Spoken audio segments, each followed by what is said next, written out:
Well, hello everyone, it's Rita Nurmaliza and welcome back to my channel. And I think to myself, what a wonderful world.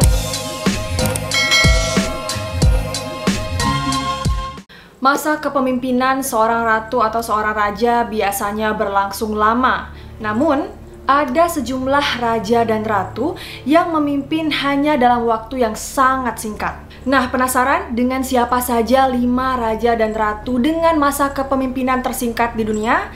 Dan keep on watching. Oh ya, by the way, buat kalian yang baru di channel aku, selamat datang. Jangan lupa diklik tombol subscribe dan juga aktifkan notifikasinya.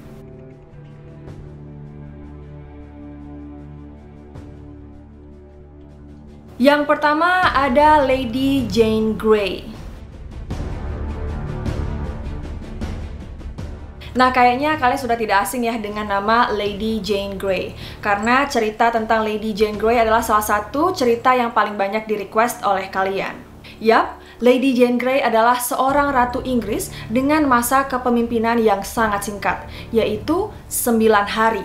Lady Jane Grey adalah putri dari Henry Grey, yaitu First Duke of Suffolk, dan istrinya Lady Frances Brandon, yang merupakan anak dari adiknya Raja Henry ke-8.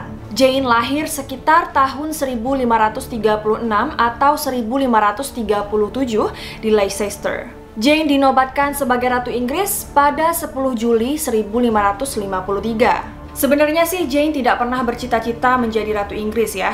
Tapi karena adanya politik yang dibumbui dengan konflik agama lah yang akhirnya membawanya ke singgasana Inggris. Bahkan nih, dia sempat pingsan ketika orang-orang memberitahu bahwa dirinya akan menjadi Ratu Inggris. Setelah sadar, Jane berkata, "Apa boleh buat jika apa yang telah diberikan kepada saya itu adalah hak saya." Saat menjadi ratu, Jane diperkirakan berusia 16 tahun. Namun tragisnya, masa kepemimpinannya hanya berlangsung selama 9 hari sehingga ia dijuluki 9 Days Queen. Pada hari pertama, Lady Jane Grey menjalankan pemerintahan dengan lancar. Namun beberapa hari kemudian, tekanan dan penolakan mulai muncul atas perintah Mary ke-1. Hari berganti hari, para pendukung Mary ke-1 mendesak Lady Jane Grey untuk turun tahta. Jane kemudian disidang oleh kerajaan yang dikendalikan oleh Mary ke-1. Pada sidang tersebut, Jane diputuskan untuk dieksekusi mati oleh Mary ke-1 karena dianggap telah berkhianat lantaran merebut tahta kerajaan. Sebab bagi Mary ke-1, berdasarkan undang-undang yang seharusnya menjadi pewaris adalah dirinya, bukannya Lady Jane. Ya, secara Mary ke-1 ini juga merupakan keturunan langsung dari Henry ke-8 ya.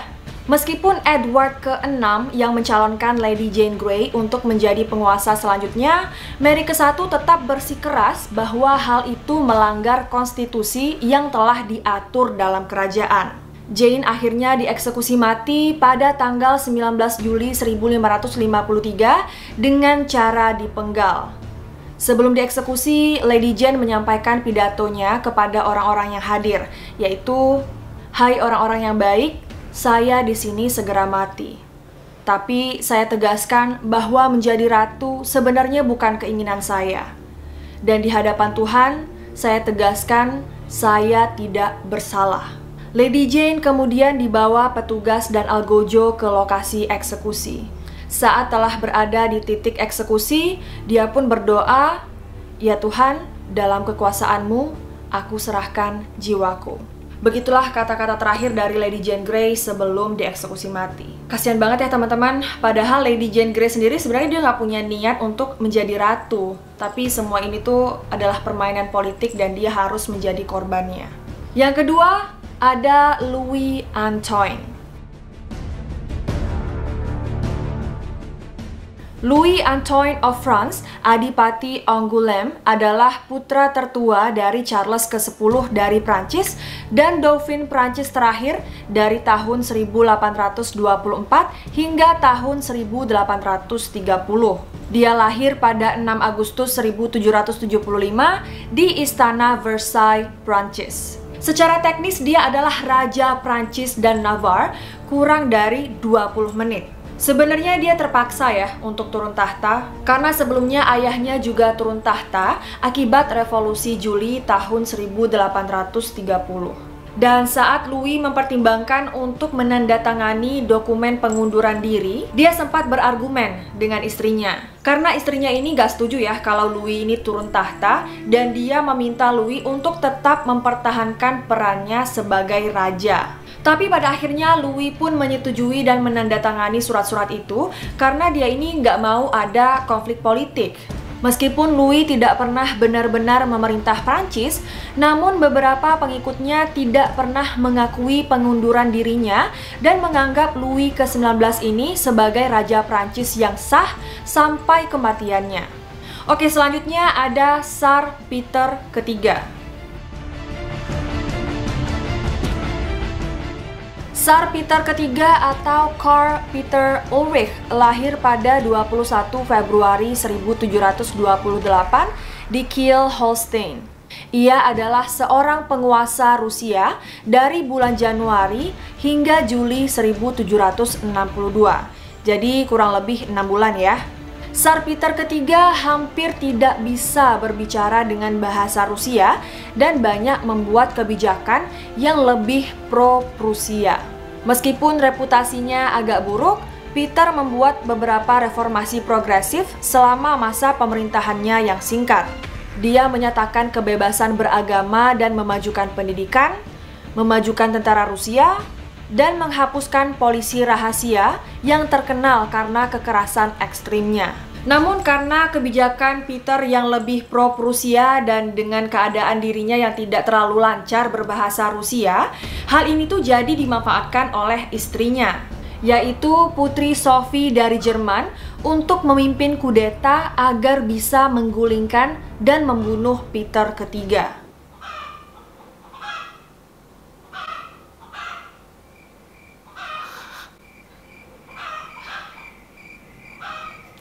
Ayamnya nggak berhenti-berhenti. Oh my god, I'm so sad. Guys, sorry ya ada suara ayam.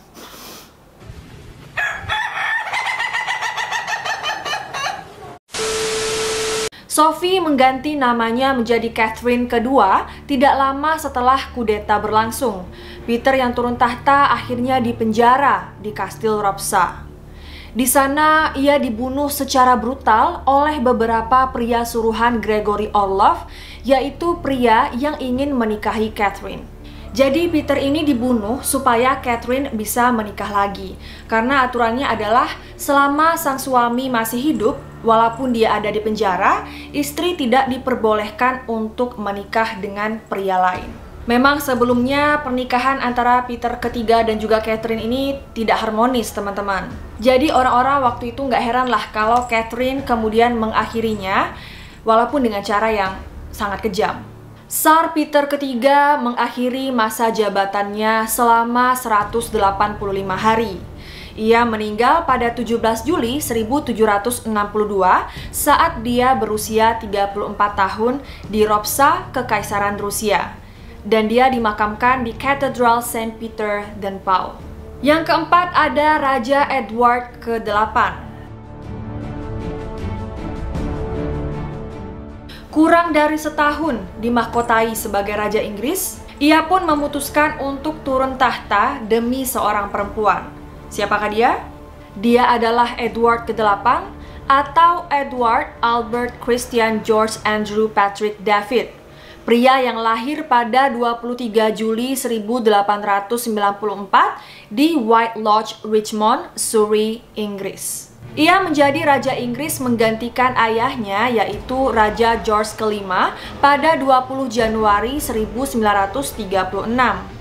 Pada 16 November 1936, Edward mengundang Perdana Menteri Baldwin ke Istana Buckingham dan mengungkapkan keinginannya untuk menikahi Wallis Simpson, yaitu seorang janda Amerika. Baldwin lalu mengungkapkan bahwa niat pernikahan ini tidak dapat diterima secara moral agama. Karena menurut aturan gereja Inggris, menikahi seseorang yang sudah pernah bercerai adalah hal yang terlarang. Dan karena hal itu, rakyat tidak akan bisa menerima Simpson sebagai seorang ratu. Sebagai raja, Edward juga adalah seorang kepala gereja. Dan para rohaniawan berharap kepadanya agar menghormati ajaran-ajaran gereja.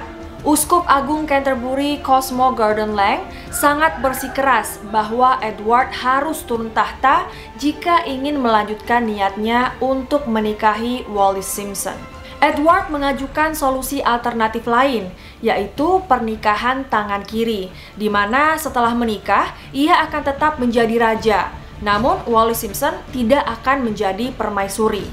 Simpson akan tetap diberi gelar yang secara posisi di bawah permaisuri, dan anak-anak yang mereka punya tidak akan mewarisi tahta raja.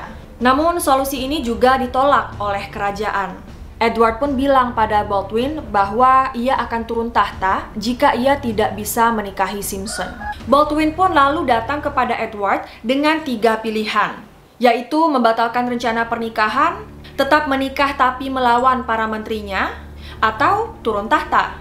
Dan tentu saja Edward nggak mau ya membatalkan pernikahan dengan Simpson, karena dia ini udah sayang banget lah sama Simpson. Dan meskipun dia adalah seorang raja, tapi kalau dia melawan keinginan para menterinya, maka hal itu akan menyebabkan pemerintahan membubarkan diri dan juga menyebabkan terjadinya krisis konstitusional. Dan akhirnya Edward pun memilih opsi yang ketiga ya, yaitu turun tahta. Edward menandatangani dokumen-dokumen turun tahtanya di Fort Belvedere pada 10 Desember 1936 di hadapan adik-adiknya, yaitu Pangeran Albert, Adipati York yang berada di urutan selanjutnya dalam garis suksesi, Pangeran Henry, Adipati Gloucester, dan Pangeran George, Adipati Kent. Pada malam tanggal 11 Desember 1936, Edward yang sudah kembali menjadi pangeran menjelaskan keputusannya turun tahta melalui siaran radio yang disiarkan ke seluruh dunia. Kata-katanya yang cukup terkenal adalah, "Saya merasakan bahwa tidak mungkin bagi saya untuk mengemban tanggung jawab yang berat dan menjalankan tugas sebagai raja tanpa dukungan dari wanita yang saya cintai." Kalau dari sisi kisah cintanya, aku sih salut banget ya sama Edward ke-8 karena dia tetap mempertahankan wanita yang ia cintai. Tapi memang kalau dari sisi seorang penguasa, tentu saja hal ini dianggap oleh banyak orang sebagai hal yang kurang bijak karena dia telah melanggar aturan gereja demi seorang janda. Oke, terakhir ada Khalid bin Bargash. Khalid bin Bargash lahir pada 15 Desember 1874. Dia pernah menjabat sebagai sultan di negara pulau kecil, yaitu Zanzibar, pada tahun 1896 untuk menggantikan sepupunya yaitu Hamid bin Tuwani yang meninggal tiba-tiba. By the way, Zanzibar adalah sebuah kepulauan di sebelah timur pesisir Afrika yang termasuk dalam wilayah Tanzania. Namun kerajaan Inggris menolak untuk mengakui Khalid sebagai pemimpin Zanzibar, sehingga mereka mengirimkan ultimatum agar Khalid ini mengundurkan diri dalam waktu 2 hari. Alasan pihak berwenang Inggris menolak Khalid sebagai penguasa Zanzibar adalah karena mereka lebih menyukai Hamud bin Muhammad sebagai sultan. Karena Hamud bin Muhammad ini lebih pro-Inggris gitulah. Khalid awalnya menolak hal ultimatum ini, dan Inggris pun kemudian mengirimkan 5 kapal untuk mengambil alih pulau tersebut. Dan akhirnya terjadilah Perang Anglo-Zanzibar. Perang ini menjadi perang tersingkat dalam sejarah, karena hanya berlangsung selama sekitar 38 menit. Sultan kemudian menyerah dan kabur ke Afrika Timur yang saat itu menjadi wilayah Jerman. Dan berakhirlah kekuasaan Khalid bin Bargash hanya dalam waktu 2 hari. Well, itu dia 5 raja dan ratu dengan masa kepemimpinan paling singkat. Semoga video ini bermanfaat dan juga bisa menemani waktu kalian berpuasa di rumah. Kalau kalian suka video ini, make sure untuk like, share, comment, subscribe, and turn on post notifications supaya kalau aku upload video baru kalian tidak ketinggalan. Jangan lupa juga untuk follow aku di Instagram @rita.nurmaliza dan Rita Nurmaliza Official. Thank you so much for watching. I love you all and I'll see you in my next video. Bye!